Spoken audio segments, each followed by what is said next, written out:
The Varieties of Religious Experience. By William James. Lecture 5. The Religion of Healthy Mindedness. Continued from Lecture 4. Let me now pass from these abstracter statements to some more concrete accounts of experience with the mind-cure religion. I have many answers from correspondents, the only difficulty is to choose. The first two whom I shall quote are my personal friends. One of them, a woman, writing as follows, expresses well the feeling of continuity with the infinite power, by which all mind-cure disciples are inspired. The first underlying cause of all sickness, weakness, or depression is the human sense of separateness from that divine energy which we call God. The soul which can feel and affirm in serene but jubilant confidence, as did the Nazarene, I and my Father are one, has no further need of healer or of healing. This is the whole truth in a nutshell, and other foundation for wholeness can no man lay than this fact of impregnable divine union. Disease can no longer attack one whose feet are planted on this rock, who feels hourly, momently the influx of the deific breath. If one with omnipotence, how can weariness enter the consciousness, how illness assail that indomitable spark? This possibility of annulling forever the law of fatigue has been abundantly proven in my own case, for my earlier life bears a record of many, many years of bedridden invalidism, with spine and lower limbs paralyzed. My thoughts were no more impure than they are today, although my belief in the necessity of illness was dense and unenlightened. But since my resurrection in the flesh, I have worked as a healer unceasingly for 14 years without a vacation, and can truthfully assert that I have never known a moment of fatigue or pain, although coming in touch constantly with excessive weakness, illness, and disease of all kinds. For how can a conscious part of deity be sick?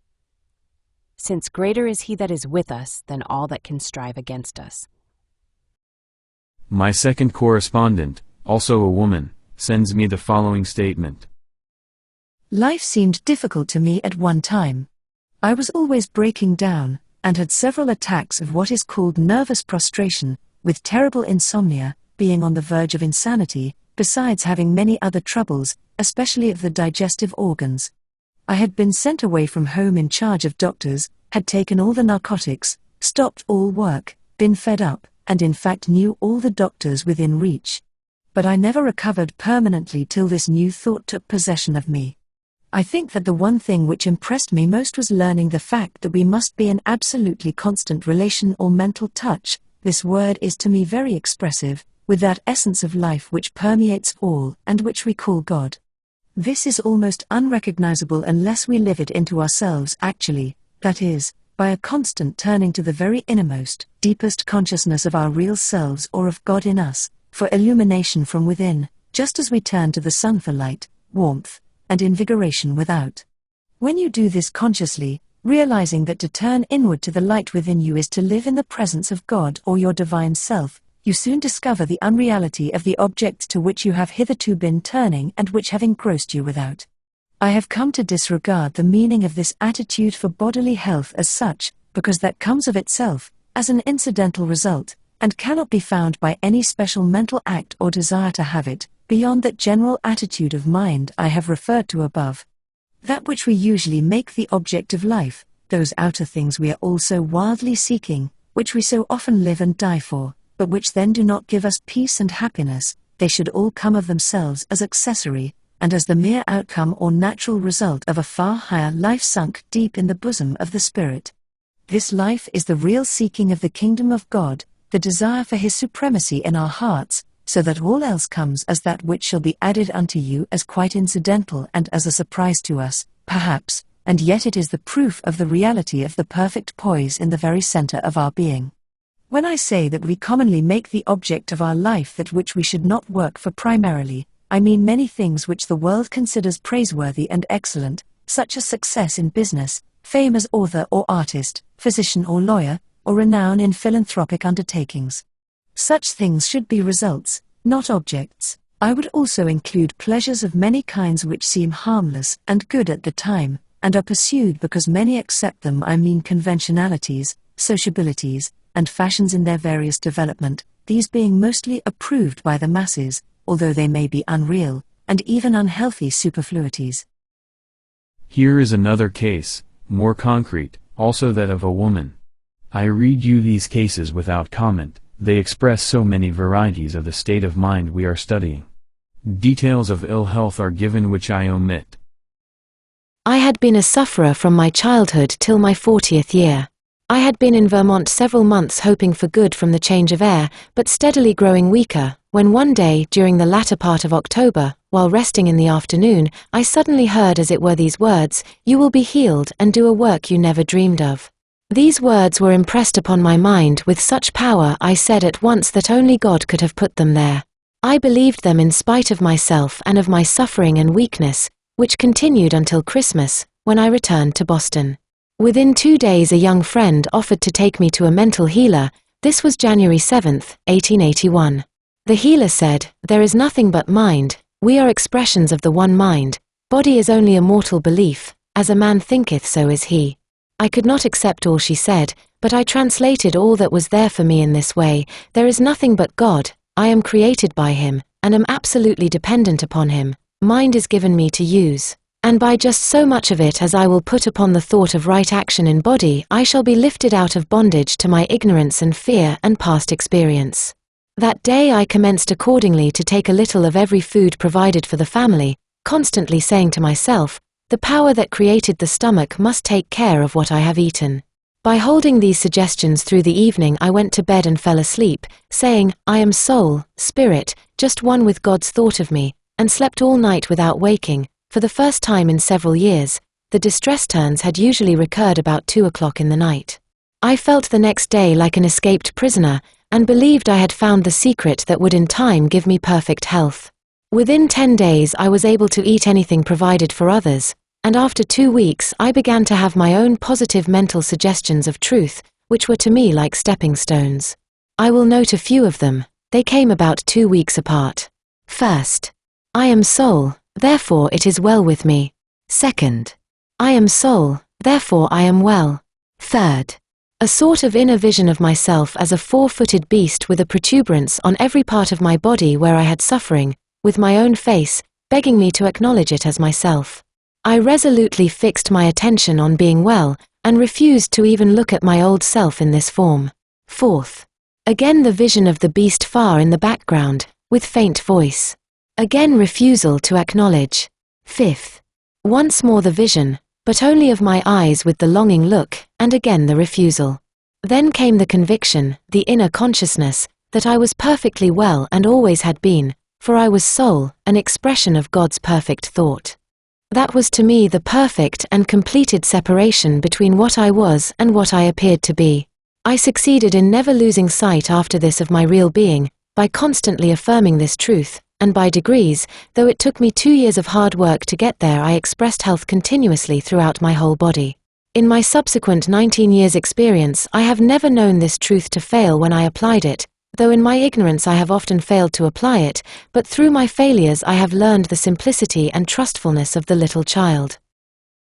But I fear that I risk tiring you by so many examples, and I must lead you back to philosophic generalities again. You see already by such records of experience how impossible it is not to class mind cure as primarily a religious movement. Its doctrine of the oneness of our life with God's life is in fact quite indistinguishable from an interpretation of Christ's message which in these very Gifford lectures has been defended by some of your very ablest Scottish religious philosophers. But philosophers usually profess to give a quasi-logical explanation of the existence of evil, whereas of the general fact of evil in the world, the existence of the selfish, suffering, timorous finite consciousness, the mind curers, so far as I am acquainted with them, profess to give no speculative explanation. Evil is empirically there for them as it is for everybody, but the practical point of view predominates, and it would ill agree with the spirit of their system to spend time in worrying over it as a mystery or problem, or in laying to heart the lesson of its experience, after the manner of the evangelicals. Don't reason about it, as Dante says, but give a glance and pass beyond. It is avidya, ignorance. Something merely to be outgrown and left behind, transcended and forgotten. Christian Science so-called, the sect of Mrs. Eddy, is the most radical branch of mind cure in its dealings with evil. For it evil is simply a lie, and anyone who mentions it is a liar. The optimistic ideal of duty forbids us to pay it the compliment even of explicit attention. Of course, as our next lectures will show us, this is a bad speculative omission, but it is intimately linked with the practical merits of the system we are examining. Why regret a philosophy of evil? A mind curer would ask us, if I can put you in possession of a life of good? After all, it is the life that tells, and mind cure has developed a living system of mental hygiene which may well claim to have thrown all previous literature of the dietetic dare seal into the shade. This system is wholly and exclusively compacted of optimism. Pessimism leads to weakness. Optimism leads to power. Thoughts are things, as one of the most vigorous mind cure writers prints in bold type at the bottom of each of his pages, and if your thoughts are of health, youth, vigor, and success, before you know it these things will also be your outward portion. No one can fail of the regenerative influence of optimistic thinking, pertinaciously pursued. Every man owns indefeasibly this inlet to the divine. Fear, on the contrary, and all the contracted and egoistic modes of thought, are inlets to destruction. Most mind curers here bring in a doctrine that thoughts are forces, and that, by virtue of a law that like attracts like, one man's thoughts draw to themselves as allies all the thoughts of the same character that exist the world over. Thus one gets, by one's thinking, reinforcements from elsewhere for the realization of one's desires, and the great point in the conduct of life is to get the heavenly forces on one's side by opening one's own mind to their influx. On the whole, one is struck by a psychological similarity between the mind cure movement and the Lutheran and Wesleyan movements. To the believer in moralism and works, with his anxious query, "What shall I do to be saved?" Luther and Wesley replied, "You are saved now, if you would but believe it." And the mind curers come with precisely similar words of emancipation. They speak, it is true, to persons for whom the conception of salvation has lost its ancient theological meaning, but who labor nevertheless with the same eternal human difficulty. Things are wrong with them, and what shall I do to be clear, right, sound, whole, well? Is the form of their question. And the answer is, you are well, sound, and clear already, if you did but know it. The whole matter may be summed up in one sentence, says one of the authors whom I have already quoted, God is well, and so are you. You must awaken to the knowledge of your real being. The adequacy of their message to the mental needs of a large fraction of mankind is what gave force to those earlier Gospels. Exactly the same adequacy holds in the case of the mind cure message, foolish as it may sound upon its surface, and seeing its rapid growth and influence, and its therapeutic triumphs, one is tempted to ask whether it may not be destined, probably by very reason of the crudity and extravagance of many of its manifestations, to play a part almost as great in the evolution of the popular religion of the future as did those earlier movements in their day. But I here fear that I may begin to jar upon the nerves of some of the members of this academic audience. Such contemporary vagaries, you may think, should hardly take so large a place in dignified Gifford lectures. I can only beseech you to have patience. The whole outcome of these lectures will, I imagine, be the emphasizing to your mind of the enormous diversities which the spiritual lives of different men exhibit. Their wants, their susceptibilities, and their capacities all vary and must be classed under different heads.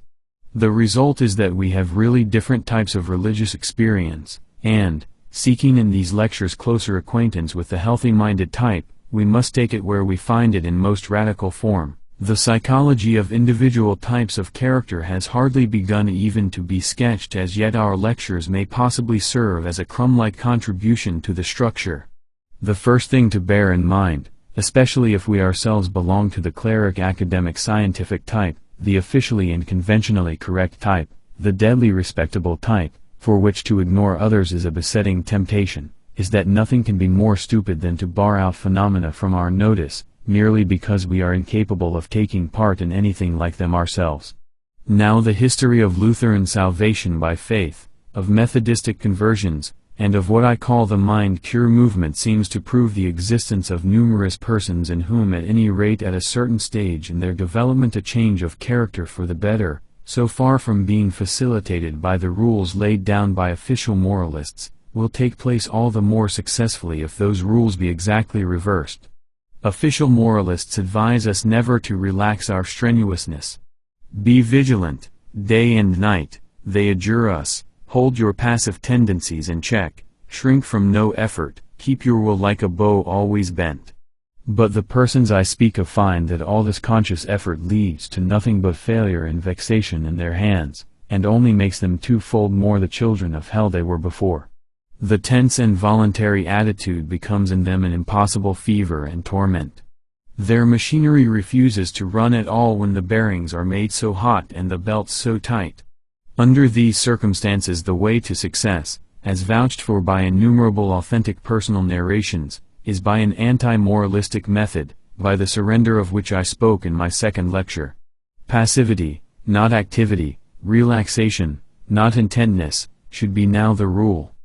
Give up the feeling of responsibility, let go your hold, resign the care of your destiny to higher powers, be genuinely indifferent as to what becomes of it all, and you will find not only that you gain a perfect inward relief, but often also, in addition, the particular goods you sincerely thought you were renouncing.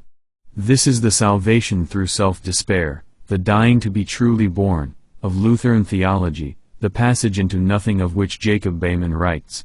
To get to it, a critical point must usually be passed, a corner turned within one.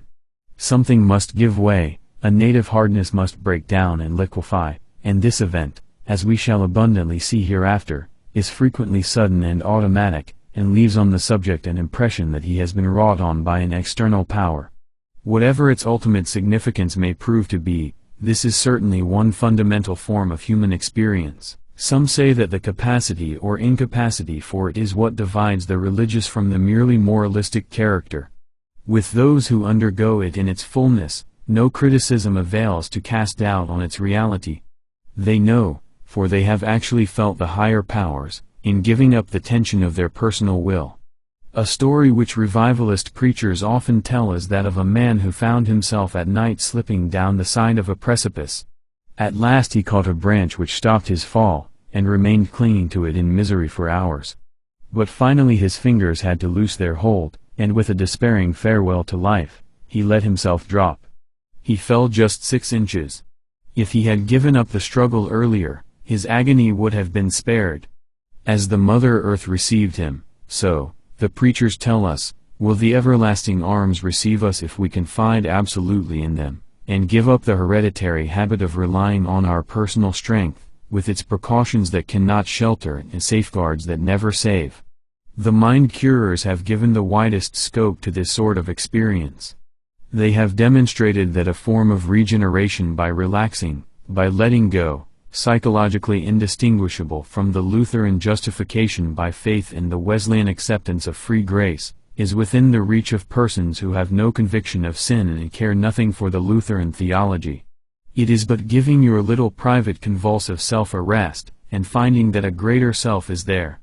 The results, slow or sudden, or great or small, of the combined optimism and expectancy, the regenerative phenomena which ensue on the abandonment of effort, remain firm facts of human nature, no matter whether we adopt a theistic, a pantheistic idealistic, or a medical materialistic view of their ultimate causal explanation.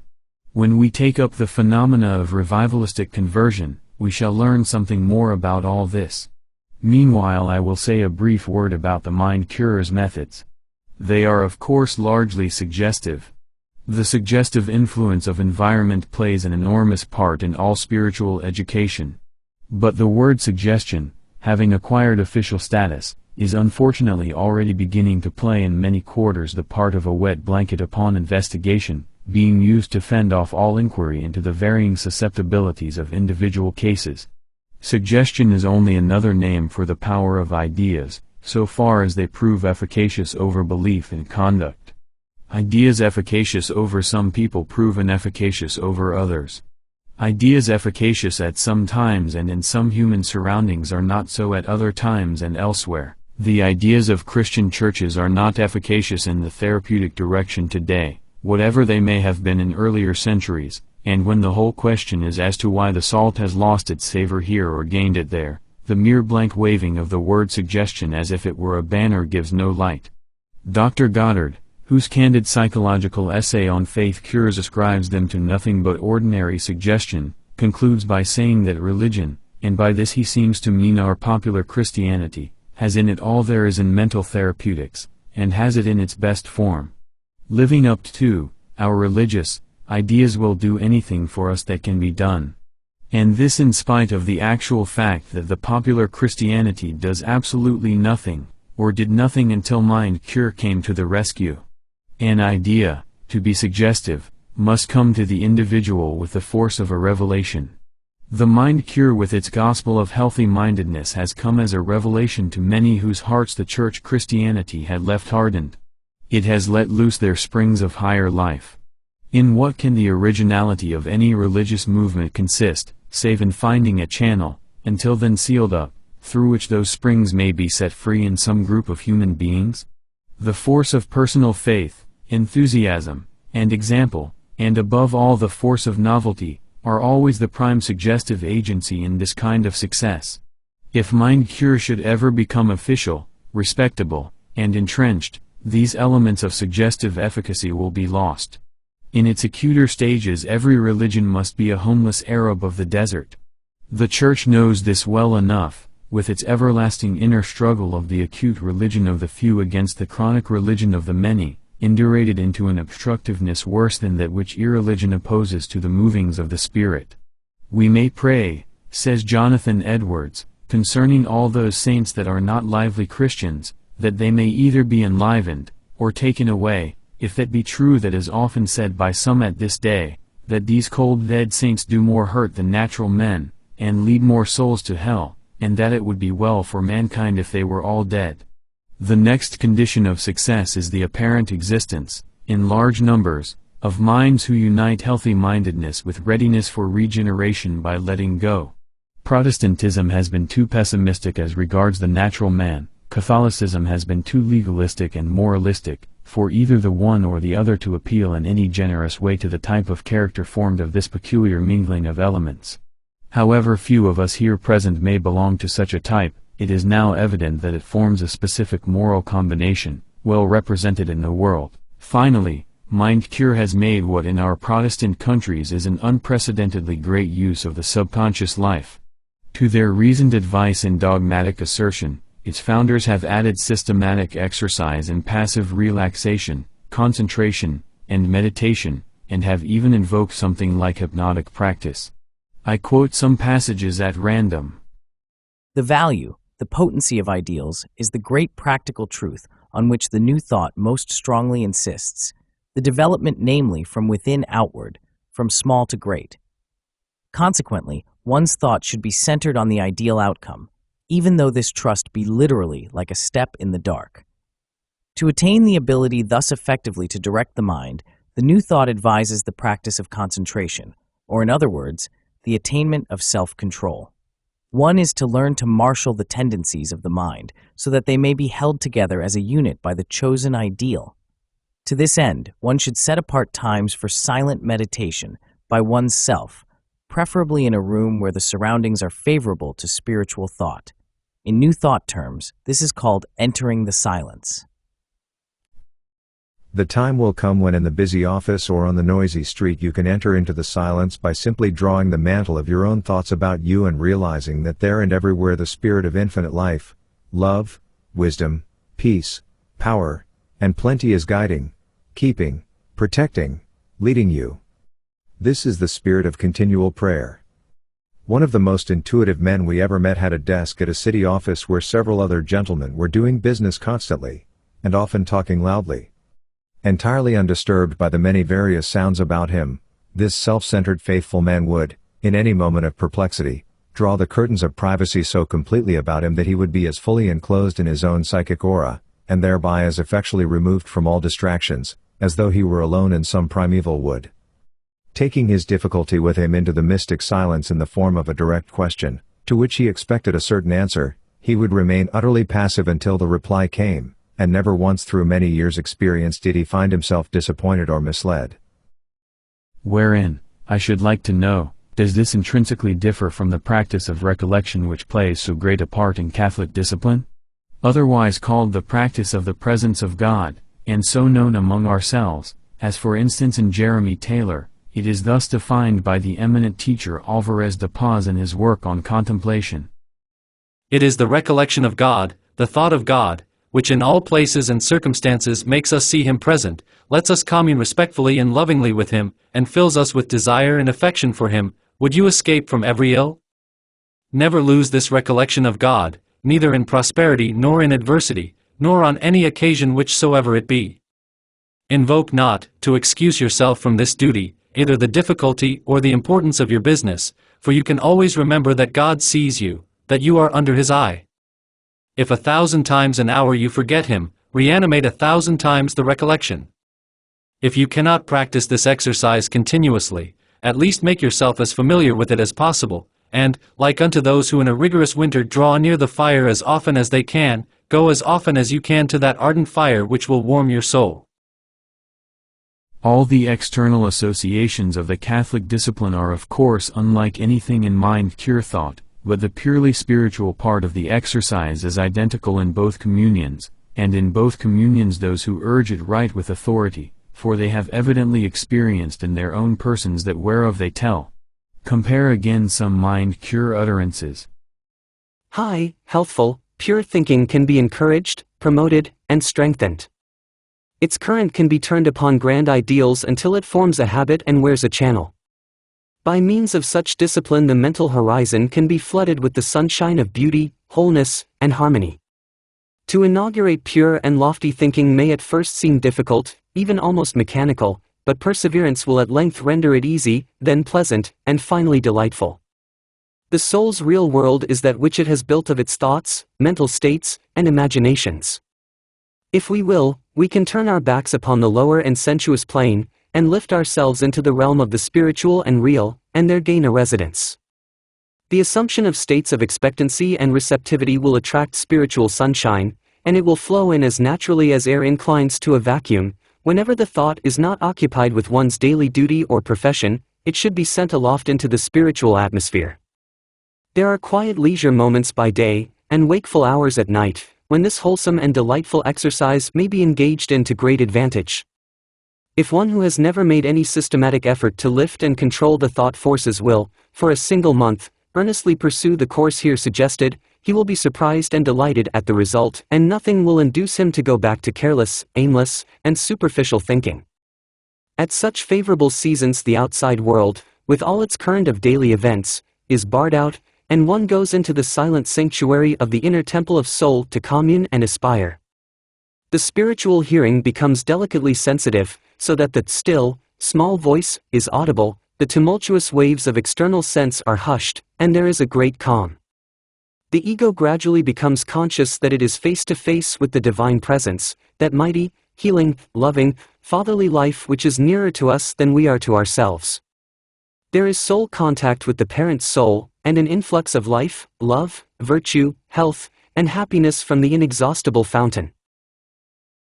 When we reach the subject of mysticism, you will undergo so deep an immersion into these exalted states of consciousness as to be wet all over, if I may so express myself, and the cold shiver of doubt with which this little sprinkling may affect you will have long since passed away. Doubt, I mean, as to whether all such writing be not mere abstract talk and rhetoric set down pour encourage or lay outre. You will then be convinced, I trust, that these states of consciousness of union form a perfectly definite class of experiences, of which the soul may occasionally partake, and which certain persons may live by in a deeper sense than they live by anything else with which they have acquaintance. This brings me to a general philosophical reflection with which I should like to pass from the subject of healthy mindedness, and close a topic which I fear is already only too long drawn out. It concerns the relation of all this systematized healthy mindedness and mind-cure religion to scientific method and the scientific life. In a later lecture I shall have to treat explicitly of the relation of religion to science on the one hand, and to primeval savage thought on the other. There are plenty of persons today, scientists or positivists, they are fond of calling themselves, who will tell you that religious thought is a mere survival, an atavistic reversion to a type of consciousness which humanity in its more enlightened examples has long since left behind and outgrown. If you ask them to explain themselves more fully, they will probably say that for primitive thought everything is conceived of under the form of personality. The savage thinks that things operate by personal forces, and for the sake of individual ends. For him, even external nature obeys individual needs and claims, just as if these were so many elementary powers. Now science, on the other hand, these positivists say, has proved that personality, so far from being an elementary force in nature, is but a passive resultant of the really elementary forces, physical, chemical, physiological, and psychophysical, which are all impersonal and general in character. Nothing individual accomplishes anything in the universe save in so far as it obeys and exemplifies some universal law. Should you then inquire of them by what means science has thus supplanted primitive thought, and discredited its personal way of looking at things, they would undoubtedly say it has been by the strict use of the method of experimental verification. Follow out science's conceptions practically, they will say, the conceptions that ignore personality altogether, and you will always be corroborated. The world is so made that all your expectations will be experientially verified so long, and only so long, as you keep the terms from which you infer them impersonal and universal. But here we have Mind Cure, with her diametrically opposite philosophy, setting up an exactly identical claim. Live as if I were true, she says, and every day will practically prove you right. That the controlling energies of nature are personal, that your own personal thoughts are forces, that the powers of the universe will directly respond to your individual appeals and needs, are propositions which your whole bodily and mental experience will verify. And that experience does largely verify these primeval religious ideas is proved by the fact that the Mind Cure movement spreads as it does, not by proclamation and assertion simply, but by palpable experiential results. Here, in the very heyday of science's authority, it carries on an aggressive warfare against the scientific philosophy, and succeeds by using science's own peculiar methods and weapons. Believing that a higher power will take care of us in certain ways better than we can take care of ourselves, if we only genuinely throw ourselves upon it and consent to use it, it finds the belief, not only not impugned, but corroborated by its observation. How conversions are thus made, and converts confirmed, is evident enough from the narratives which I have quoted. I will quote yet another couple of shorter ones to give the matter a perfectly concrete turn. Here is one. One of my first experiences in applying my teaching was 2 months after I first saw the healer. I fell, spraining my right ankle, which I had done once 4 years before, having then had to use a crutch and elastic anklet for some months, and carefully guarding it ever since. As soon as I was on my feet I made the positive suggestion, and felt it through all my being, there is nothing but God, all life comes from Him perfectly. I cannot be sprained or hurt, I will let Him take care of it. Well, I never had a sensation in it, and I walked 2 miles that day. The next case not only illustrates experiment and verification, but also the element of passivity and surrender of which a while ago I made such account. I went into town to do some shopping one morning, and I had not been gone long before I began to feel ill. The ill feeling increased rapidly until I had pains in all my bones, nausea and faintness, headache, all the symptoms in short that precede an attack of influenza. I thought that I was going to have the grippe, epidemic then in Boston, or something worse. The Mind Cure teachings that I had been listening to all the winter thereupon came into my mind, and I thought that here was an opportunity to test myself. On my way home, I met a friend, and I refrained with some effort from telling her how I felt. That was the first step gained. I went to bed immediately, and my husband wished to send for the doctor. But I told him that I would rather wait until morning and see how I felt. Then followed one of the most beautiful experiences of my life. I cannot express it in any other way than to say that I did lie down in the stream of life and let it flow over me. I gave up all fear of any impending disease. I was perfectly willing and obedient. There was no intellectual effort or train of thought. My dominant idea was, "Behold the handmaid of the Lord, be it unto me even as thou wilt," and a perfect confidence that all would be well, that all was well. The creative life was flowing into me every instant, and I felt myself allied with the infinite, in harmony, and full of the peace that passeth understanding. There was no place in my mind for a jarring body. I had no consciousness of time or space or persons, but only of love and happiness and faith. I do not know how long this state lasted, nor when I fell asleep, but when I woke up in the morning, I was well. These are exceedingly trivial instances, but in them, if we have anything at all, we have the method of experiment and verification. For the point I am driving at now, it makes no difference whether you consider the patients to be deluded victims of their imagination or not. That they seem to themselves to have been cured by the experiments tried was enough to make them convert to the system. And although it is evident that one must be of a certain mental mold to get such results, for not every one can get thus cured to his own satisfaction any more than every one can be cured by the first regular practitioner whom he calls in, yet it would surely be pedantic and over-scrupulous for those who can get their savage and primitive philosophy of mental healing verified in such experimental ways as this, to give them up at word of command for more scientific therapeutics. What are we to think of all this? Has science made too wide a claim? I believe that the claims of the sectarian scientist are, to say the least, premature. The experiences which we have been studying during this hour, and a great many other kinds of religious experiences are like them, plainly show the universe to be a more many-sided affair than any sect, even the scientific sect, allows for.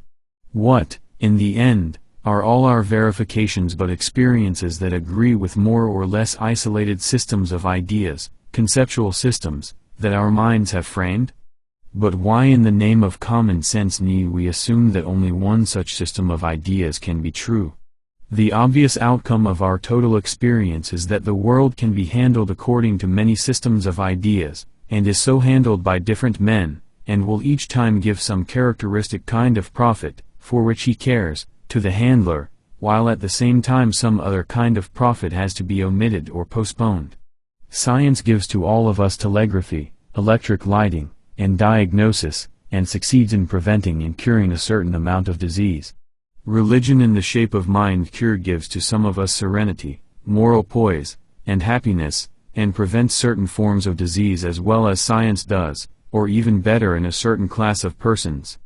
Evidently, then, the science and the religion are both of them genuine keys for unlocking the world's treasure house to him who can use either of them practically.